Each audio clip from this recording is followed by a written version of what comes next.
नमस्कार. आवाज महाराष्ट्रामध्ये तुमचं सगळ्यांचं स्वागत. आजपासून आपण याच वेळेला दररोज आवाज महाराष्ट्रामध्ये वेगवेगळ्या विषयावरती भेटणार आहोत. नेहमीच आपण संध्याकाळी 6 वाजता भेटायचो, पण आजपासून संध्याकाळी 5:15 दररोज आपण वेगवेगळ्या विषयावरती चर्चा करण्याकरता विविध पाहुण्यांसह, मान्यवरांसह, तज्ज्ञांसह, अभ्यासकांसह, विचारवंतांसह आपण भेटणार आहोत. आज आत्ताच ब्रेकपूर्वी आपण पाहिलं की देशाचे पंतप्रधान नरेंद्र मोदी यांनी लसीकरणासंदर्भातली एक मोठी घोषणा केली. पुन्हा एकदा सर्वाधिकार लसीकरणासंदर्भातले केंद्राकडेच त्यांनी ठेवले आणि 21 जून जो जागतिक आंतरराष्ट्रीय योग दिवस म्हणून पाळला जातो, या योग दिवसापासून 18 ते 44 वयोगटातल्या सगळ्यांसाठी लसीकरणाची प्रक्रिया मोफत राबवली जाईल अशी घोषणा त्यांनी केली. आणि याबरोबरच ज्यांना खाजगी हॉस्पिटलमध्ये जाऊन लस घ्यायची आहे त्यांना लस देत असताना खाजगी हॉस्पिटलना सर्व्हिस चार्ज म्हणून केवळ 150 रुपयेच एका डोस मागे चार्ज करता येतील असंही त्यांनी स्पष्ट केलं. पण ज्या प्रकारे सगळ्या गोष्टी पंतप्रधानांनी मांडल्या, या पद्धतीने खरंच वेगाने लसीकरण होतं आहे का, हा खरा कळीचा मुद्दा. याच मुद्द्यावरती आपण बोलणार आहोत. आपल्यासोबत शिवसेनेच्या प्रवक्त्या मनीषा कायंदे, काँग्रेसच्या प्रवक्त्या हेमलता पाटील, सकाळचे संपादक सम्राट फडणीस आणि भाजपचे प्रवक्ते स्वानंद गांगल हे सगळेजण आहेत. मला सुरुवात मनीषा कायंदे आपल्यापासून करायची आहे. 18 ते 44 वयोगटातल्या सगळ्यांचं लसीकरण मोफत करण्याची घोषणा इतक्या उशिरा करण्याची काय गरज होती? जेव्हा आपण टप्पे आखून दिले होते, आजही 18 ते 44 वयोगटातली लोक वाट पाहत आहेत.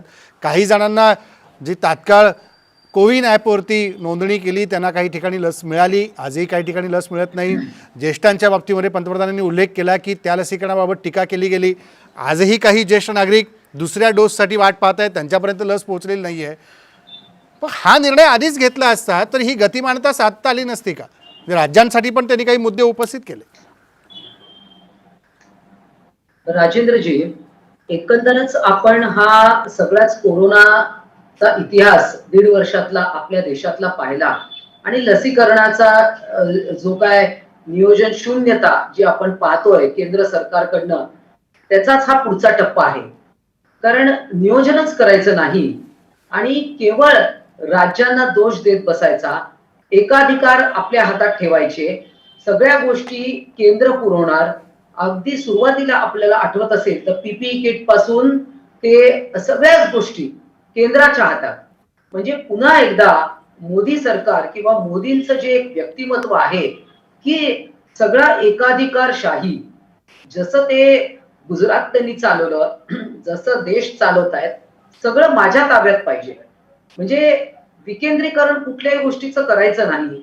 आणि कुठल्याही गोष्टीचा इव्हेंट, म्हणजे आता त्यांनी लसोत्सव सांगितलं, कुठे झाला उत्सव? लसच मिळत नाही. लसी. त्याच्यानंतर दुसरी गोष्ट, आता 21 जूनची तुम्हाला कशाला वाट पाहताय? तो योग दिवस आहे. योगा ज्यांना करायचा आहे ते रोज करतातच आहे. त्याच्यासाठी काही कुठला दिवस, ठीक आहे, त्यांनी जगामध्ये योगा पूर्वी पोचलेला होता, काय मोदींनीच पोचवला असं नाहीये. आज भारतामध्ये अनेक वर्षांपासून, स्वातंत्र्यापासून जवळजवळ 10 ते 15 लसी ह्या लहान बालकांपासून तर 5 वर्षाच्या मुलांना लसी मिळत आहेत. मग त्या जे MMR आहे किंवा वेगवेगळ्या लसी आपल्याला मिळतात. पोलिओ असतील, आता पोलिओ ही किती सक्सेसफुल मिशन झाली आहे.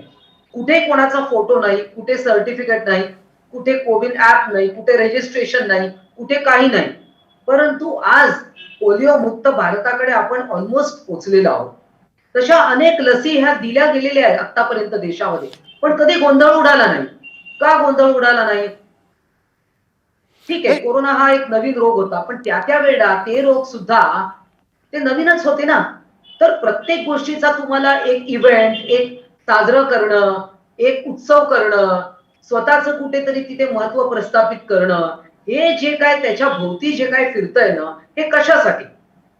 एक हा मेडिकल विषय आहे, एक हा वैद्यकीय क्षेत्रातला हा विषय आहे.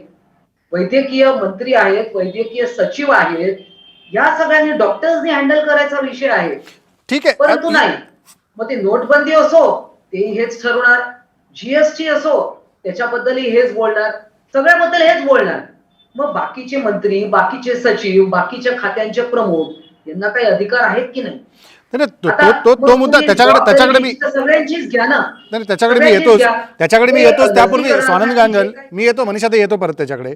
स्वानंद गांगल, खरंच युद्ध पातळीवरती देशात आता लसीकरण होतंय का हा कळीचा मुद्दा आहे. जर ते होत असेल तर मग अनेकांना ताटकळत बसायची वेळ काय येते?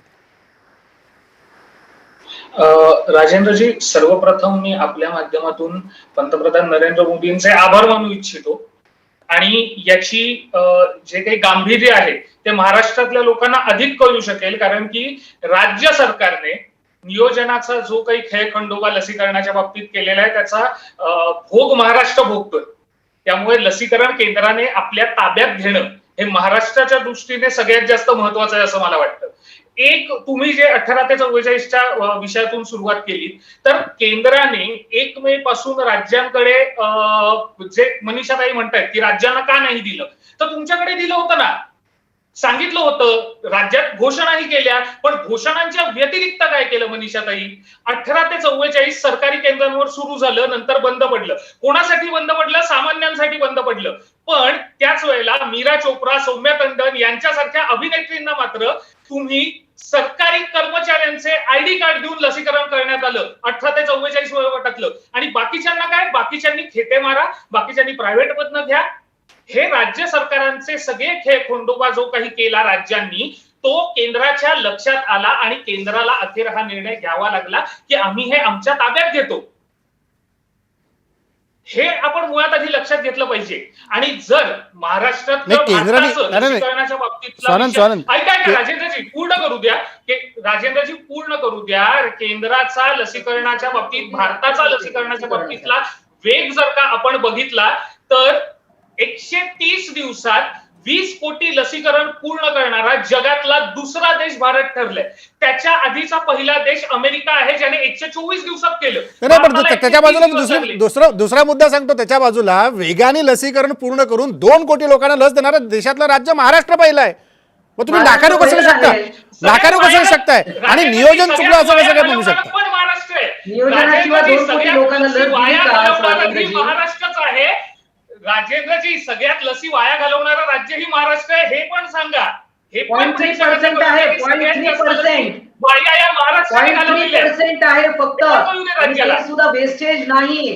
0.3% आहे. स्वानंद लक्षात ठेवा. ताई, आकडा जर का बघितला तर सगळ्यात जास्त वेस्टेज महाराष्ट्राचा आहे. आणि चला राजेंद्रजी, एका अर्थाने आपण हे तरी मान्य करताय की केंद्राने लसी महाराष्ट्राला पुरवल्या, म्हणजे जो आरोप राज्य सरकार करतं की केंद्र आम्हाला काहीच देत नाही. केंद्राने पुरवलं तर उपकार केले का? मायबाप सरकार कशाला म्हणतात? केंद्राने पुरवलं, केंद्राने पुरवलं तर उपकार आहेत का? आम्ही टॅक्स भरतोय, आमच्या टॅक्सच्या पैशातून सगळं देश राज्य सरकारने काय केलं? राज्य सरकारने काय केलं ताई? फक्त अभिनेत्रींना दिल्या. जनतेचं काय? अच्छा, म्हणजे 2 कोटी काय अभिनेत्री आहेत? 2 कोटी काय फक्त अभिनेत्री आणि कलाकार आहेत का? सामान्य नाही, सामान्य माणसाला मिळाली नाही का? स्वानंद दिलं 2 कोटी काय अभिनेत्रींना दिली? आता अभिनेत्रींनी घेऊ नये का? कलाकारांनी लस घेऊ नये का? त्याच्यावर बंदी आहे का तुमच्या सरकारमध्ये? नियमबाह्य का देता? आदित्य ठाकरेंचे बॉलिवूड वाल्यांसोबत आता ते फडणवीसांच्या पुतण्यानी कशी काय घेतली लस ते पण सांगा ना. फडणवीसांच्या पुतण्यानी ते म्हणतात नॉट रिलेटेड, फॅमिली ट्री दाखवावी लागली. ते कसं काय झालं मग सांगा. तुमचे सुजय विखे पाटील 10,000 रॅमडेसिवीर कुठं आणतात ते पण सांगा. फडणवीसांच्या पुतण्यानी तन्मय फडणवीस यांनी त्याला लस कशी मिळाली प्रायोरिटी बेसिसवर ते पण सांगा. मग ते असे अनेक मनीषाताई, स्वानंद, असे अनेक मुद्दे काढता येतील ज्याला परत एकदा वेगळी चर्चा आपल्याला करता येईल. मला सम्राट फडणवीस आपल्याला विचारायचं आहे, जर इतक्या वेगाने लसीकरणाचा प्रक्रिया घडत असते तर हे मुद्दे जे आत्ता उपस्थित झाले चर्चेत हे आलेही नसते. दुसरा मुद्दा, 21 जूनचा योग का पंतप्रधानांनी साधला? हा योगायोग आहे की हा योग आधी पण साधता आला असता? आणि ते एक तिसरा मुद्दा परत एक विचारायचा तो असा की पंतप्रधान म्हणाले की पंतप्रधान गरीब कल्याण योजनेअंतर्गत जे अन्नधान्य वाटप केलं जात आहे हे यापुढे नोव्हेंबरपर्यंत देशातल्या 80 कोटी जनतेला आम्ही अन्नधान्य देऊ. 135 कोटी लोकसंख्या देशाची पाहिली तर 80 कोटीचा विचार केला तर ह्याच्यातले 2 BHK 3 BHK मधले लोक आहेत, म्हणजे ज्यांना आता आपण गरीब समजायला लागलो. हे मान्य केलं देशाने की हे पण आता गरीब कॅटेगरीमध्ये आले, ह्यांनाही उद्या रेशन दुकानं पुढे जाऊन आपल्याला अन्नधान्य घ्यावं लागेल?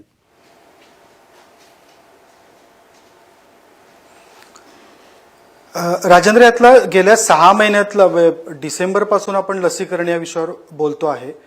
गेल्या 6 महिन्यांमध्ये लसीकरणासंदर्भात आजही म्हणजे आजचं भाषण मला खरं तर स्वानंदजी खूप वाईट असं वाटतं की अजूनही आपल्याला घोषणा कराव्या लागतात. बरोबर. सगळ्यात पहिल्यांदा म्हणजे आपण जानेवारीपासूनचा बघितला पार्ट, तर जानेवारीपासून आपण सातत्यानं घोषणा करतोय की आता लसीकरण खूप चांगल्या पद्धतीने होईल. सुरुवातीला आपण फ्रंटलाईन वर्कर या नावानं लसीकरण केलं, जे अतिशय योग्य होतं. त्याच्यानंतर आपण स्वतःलाच आपल्या देशाला व्हॅक्सिन गुरु म्हणून घेतलं आणि आत्ता परिस्थिती अशी आली की आजच पंतप्रधान म्हटलेत की आपण इतर देशांकडून व्हॅक्सिन मागवतो आहे. म्हणजे आपला प्रवास व्हॅक्सिन गुरु जो देतो आहे तिथपासून तो जो मागतो आहे शिष्य इथपर्यंत झाला. हा फक्त 3 महिन्यांमधला प्रवास आहे, फेब्रुवारी ते जूनपर्यंतचा. राज्य सरकारला लसीकरणासाठी मदत करणं, तर ही खरं तर पहिल्यापासून जबाबदारी होती. ती जबाबदारी जर अगदी सुरुवातीपासून ठेवली असती तर आत्तापर्यंत लसीकरणामध्ये जो इतका गोंधळ दिसतो आहे तितका झाला नसता. तिसरा मुद्दा मला एक सांगायचा आहे की आपण कोविन ॲपवर जाऊन जर बघितलं तर लक्षात येईल की आत्तापर्यंत देशात खऱ्या अर्थानं लसीकरण किती झाले. लसीकरण म्हणजे ज्याला पहिला आणि दुसरा असे दोन्ही डोस मिळाले आणि जो मनुष्य आता कोविडपासून स्वतःला सुरक्षित ठेवू शकतो, तर ते प्रमाण आजही 5% आसपास आहे. म्हणजे देशातली 95% जनता अजूनही एक्सपोज्ड आहे. अशा परिस्थितीमध्ये आपण नवीन दिवस साजरा करून फारसं काही होईल असं मला वाटत नाही. राजेंद्रजींनी जो तिसरा मुद्दा मांडला तो मला एक महत्त्वाचा वाटतो आहे की एक चांगलं झालं की 80 कोटी हा आकडा कुठेतरी पंतप्रधानांनी स्वतः सांगितलेला आहे. आपण एका बाजूनं दारिद्र्य निर्मूलनाच्या, दारिद्र्य कमी करण्याच्या खूप मोठ्या योजना आखल्या. प्रत्यक्षात त्या योजना किती तकलादू होत्या हे आपल्याला आत्ता कोविडनं दाखवून दिलं. आपला खूप मोठा वर्ग, जवळपास 97% वर्गाच्या खिशातले पैसे गेले. तर त्यांच्यासाठी जर काही सरकार योजना आणत असेल तर खरं तर त्याचं स्वागत करायला पाहिजे असं मला वाटतं. कारण 2 BHK मध्ये राहतो आहे आणि त्याला नोकरी नाही आहे, त्याला बँकेचा हप्ता कसा भरायचा याची चिंता आहे, मुलांच्या शिक्षणाची प्रचंड काळजी आहे. कारण रोज उठून सरकार परीक्षांसंदर्भात नव्या योजना जाहीर करतं, नव्या घोषणा करतं, पण त्याच्यासाठी जो खिशातनं पैसे मोजतोय त्याच्याकडे आत्ता पैसे नाही आहेत. त्याला किमान धान्य जर सरकार देऊ शकलं तर ते जास्त उत्तम होईल असं मला वाटतं. अगदी खरं आहे. शेवटी हेमलता पाटील, आपल्याला काय वाटतं की या लसीकरणाच्या संदर्भामध्ये राज्यांनी पण आणि केंद्राने पण काय गतिमानता आणली पाहिजे? जसं की आत्ता सम्राट फडणवीसांनी सांगितलं की 95% लोक अजूनही वंचित आहेत. राजेंद्रजी, आपण बघितलं की संपूर्ण जगभरामधले जे प्रमुख देश आहेत त्या देशांमध्ये 50%पेक्षा जास्त प्रमाणामध्ये लसीकरण पूर्ण झालेलं आहे. याउलट आपल्या देशामध्ये बघितलं तर फक्त 3% हे लसीकरण पूर्ण झालेलं आहे. आणि या सगळ्याच्या मागे खरं म्हणजे कारणीभूत केंद्र सरकारचं अक्षम्य दुर्लक्ष किंवा एक कॅज्युअल अप्रोच दिसून येतो.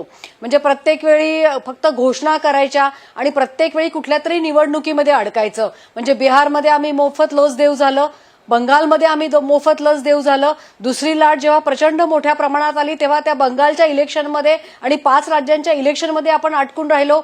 आपण राज्यांना पूर्ण स्वातंत्र्य द्यायला होतं ते दिलं नाही. आणि ज्यावेळी राज्यांना आपण स्वातंत्र्य दिलं बंगालच्या निवडणुकीनंतर, त्यावेळी जेव्हा राज्यांनी मार्केटमध्ये जेव्हा लसींची विचारणा केली तेव्हा केंद्र सरकारने मे अखेरपर्यंत लसी सगळ्या खरेदी केल्या असं त्या कंपन्यांनी सांगितलं. म्हणजे यामध्ये सुद्धा केंद्राचं हे दुर्लक्ष हेच कारणीभूत आहे. आता ज्या पंतप्रधानांनी घोषणा केल्या त्यामागे सुद्धा मला एक मोठं राजकीय कारण यामागे आहे असं माझं स्पष्ट मत आहे. आपण बघितलं की उत्तर भारतातल्या निवडणुका जवळ आलेल्या आहेत आणि यामध्ये सुद्धा असंच एक कारण असू शकतं की परत सगळे अधिकार आपल्या ताब्यामध्ये घ्यायचे, परत आपण मोठ्या प्रमाणावरती केंद्राच्या माध्यमातून लसीकरण केलं अशा पद्धतीचं एक वातावरण तयार करायचं. आणि मला असं वाटतं की कुठे ना कुठे केवळ राजकीय उद्दिष्ट लक्षात ठेवून पंतप्रधानांची आजची सगळी घोषणा दिसते. कारण 21 जूनचा मुहूर्त गाठण्याची त्यांना काहीच गरज नव्हती. आणि परत तेच की राज्यांपेक्षा आम्ही जास्त समर्थपणे काम करतो असं सांगण्याचा हे एक प्रयत्न आहे. आणि मोफत लसींच्या बाबत जे पंतप्रधानांनी वक्तव्य केलं, खरं म्हणजे या देशातल्या प्रत्येक नागरिकाचा अधिकार त्याला मोफत लसीकरण मिळण्याच्या बाबत आहे. आजपर्यंत देशाने हे साबित केलेलं आहे आणि लसींचं मोफत वाटपच आजपर्यंत झालेलं आहे. त्यामुळे पंतप्रधानांनी काही फार वेगळी घोषणा केली असं मला वाटत नाही. परंतु हे आजचं भाषण सुद्धा केवळ एका राजकीय हेतूनी किंवा कुठल्या तरी निवडणुका डोळ्यासमोर ठेवून होतं असं माझं स्पष्ट मत आहे. बरोबर आहे की आत्ता या चर्चेमध्ये बराचसा वेळ मोदींच्या मुद्द्यांवरती आणि भाषणांमध्ये आपल्याला द्यावा लागला, त्यामुळे ही चर्चा अजून पुढे फार वेळ चालू होता येणार नाही. माझा वेळही तिथेच संपला आहे. त्यामुळे धन्यवाद, तुम्ही सगळेजण चर्चेत सहभागी झालात आणि अजूनही कधीतरी आपण या मुद्द्यावरती मी स्वानंद आपण कधीतरी नक्की पुढच्या वेळेला चर्चेत सहभागी होऊ आणि काही मुद्दे आपले राहिलेले असतील, इतरांचेही राहिले असतील, तेही आपण चर्चेत आणण्याचा प्रयत्न करूया. पंतप्रधान मोदींनी केलेली घोषणा गतिमान लसीकरणासंदर्भातली ती किती गतिमानतेने पुढे जाते हेही आपल्या सगळ्यांना पाहावं लागेल आणि कोरोनाच्या संदर्भामध्ये नियमांचं पालन तुम्हा आम्हाला सगळ्यांना करायचं आहे. लसीकरण हे केवळ एक कवच आहे, मात्र हे कवच भेदण्यासाठी म्हणून आपण काहीतरी वेगळं करून पुढे जाऊ आणि मास्क काढून फिरू तर पुन्हा एकदा आपण या सुरक्षा भिंती तोडून आपल्यावर संकट उडवून घेऊ, हे कायम लक्षात ठेवा. त्यामुळं त्रिसूत्री संरक्षणाच्या संदर्भातली कोरोनाच्या दूर ठेवण्याकरता आपल्याला पाळायची आहे आणि लसीकरणासंदर्भातली ही सगळी मोहीम पुढे नेण्याकरता म्हणून काय काय होतं आहे हे देखील आपल्याला पाहायचं आहे. इथं थांबू. नमस्कार.